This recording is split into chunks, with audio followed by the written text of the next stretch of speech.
2:30 বেজে গেছে, ভীষণ খিদে পেয়েছিল। আর দেখো আমরা এসে গেছি দ্য 256 ফ্যামিলি রেস্টুরেন্ট, যেটা আমাদের কিন্তু শালিকার এই লিলুয়ার কাজটা করেই আছে। তো যাই হোক, ওমের যেহেতু অ্যানুয়াল প্রোগ্রাম ছিল ডান্স ক্লাসে, সো প্রোগ্রাম মেটাতে মেটাতে বেজে গেছিলো নানা করে 2:30। আর তারপরে কিন্তু আমরা বাড়িতে রান্নাবান্নার তো আর কোনো সিচুয়েশন ছিল না, সে কারণে আমরা চলে এসেছি আজকে রেস্টুরেন্টে খাওয়া দাওয়া করতে। যেহেতু ওমের অ্যানুয়াল প্রোগ্রাম দেখতেই পেয়েছিল, তোমরা একটা ব্লগ শেয়ার করেছিলাম, অনেকটাই সকাল সকাল বেরোতে হয়েছিল।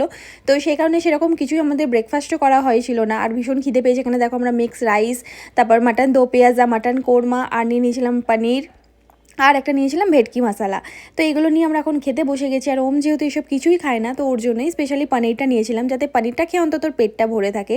ছেলেটাকে নিয়ে বড্ডই জ্বালায়, মানে কি বলবো, পড়তে হয়, বাইরে গিয়ে কিছু খাবার খেতে চায় না। তো আমরাও এখানে কিন্তু খাবার অলরেডি খাওয়া শুরু করে দিয়েছি। ভীষণই ইয়াম্মি খাবারগুলো ছিল, বাট আমার যেটা মনে হলো দাম অনুযায়ী কোয়ান্টিটিটা কম ছিল।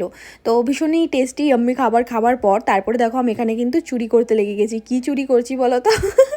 না ভেবো না, কিন্তু রিয়েলি চুরি করছি। চুরি করলে আমি কি আর ক্যামেরা করতাম? আর আমার কিন্তু পাশেই দাঁড়িয়েছিল, মানে এখানে বিল পেমেন্টের জন্য, পেমেন্ট নিতে আর কি।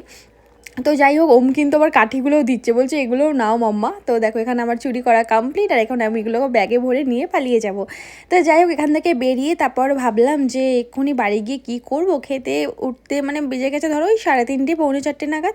তো সেই কারণে ভাবলাম তো চল একটুখানি ঘুরতে যাওয়া যাক। আর ওম দেখো পকেটে কি ঢুকিয়েছে, তো সেটা নিয়ে এখন গবেষণা চলছে, বেরোচ্ছে না। হাত হাত দিয়ে টাকা, বাপ রে বাপ, মানে ও আজকে পেমেন্ট করবে ভেবো না। সত্যি ওর পকেটে টাকা ছিল, ওর বাবার হাত থেকে নিয়েও পকেটে ভরেছিল, পকেট দিয়ে বের করেই দেখো এখন ও বিল পে করছে।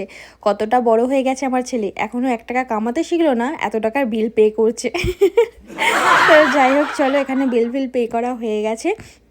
আর মাঝে মাঝে কিন্তু এরকম টুকিটাকি আউটিং কিন্তু বেশ মজাই হয়। আর আজকের সানডেটা বেশ দারুণ কাটলো কিন্তু, মানে আজকে হলো 22শে ডিসেম্বর, আর সকাল থেকে আজকে সন্ধে অবধি ব্যাপক কাটলো বলতে পারো। তো দেখো দ্য 256 ফ্যামিলি রেস্টুরেন্টটা দেখাচ্ছি, ঠিক লিলুয়াতে যে জুডিও আছে, জুডিওর পাশেই। ভীষণ টেস্টি আমি খাবার, বাট কোয়ান্টিটি আগেই বলছি একটু কম। তারপর চলে এসেছি একটু বেলুর মাঠে ঘুরে ঘুরে করতে। খাবার পর তো একটু হজমদারিটা পছন্দ, নাকি পছন্দ কী সব বকছি দেখো, মানে হজম করাটাও তো দরকার। তো সেই কারণে আমি এখন হাঁটতে হাঁটতে এসে গেছি বেলুড় মঠ। আর ভিড় দেখো চারপাশটা একবার, আমরা এখানে এসে বসে পড়েছি। আর চতুর্দিকটা তোমাদের একবার দেখাই চলো, এদিক ওদিক সেদিক, মানে সব দিকে ভিড়, এতটা ভিড়। আর তারপর ওম যেটা করে অ্যাজ ইউজুয়াল, এখানে বাবলস নিয়ে চলে এসেছে, বাবলস ফুলাতে লেগে গেছে। আর ওর এখানে এলে বাবলস বা বেলুন এগুলো নেবেই। আমি বেলুড় মঠের আগে প্রচুর ব্লগ শেয়ার করতাম, কারণ আগে আমরা প্রচুরই আসতাম, মানে আমাদের বাড়ি থেকে মাত্র 5 মিনিট লাগে বেলুড় মঠ আসতে। তো সেই কারণে আমরা বেলুড় মঠটা প্রায়ই আসতাম আর কি ঘুরতে, সানডে। এখন খুব একটা আসা হয় না। তো যাই হোক, দেখো বেলুড় মঠটা একটু ঘুরে দেখাচ্ছি, কতটা ভিড় দেখো। এখনই 22শে ডিসেম্বর যদি এত ভিড় থাকে, তাহলে ভাবো 1 জানুয়ারি, 30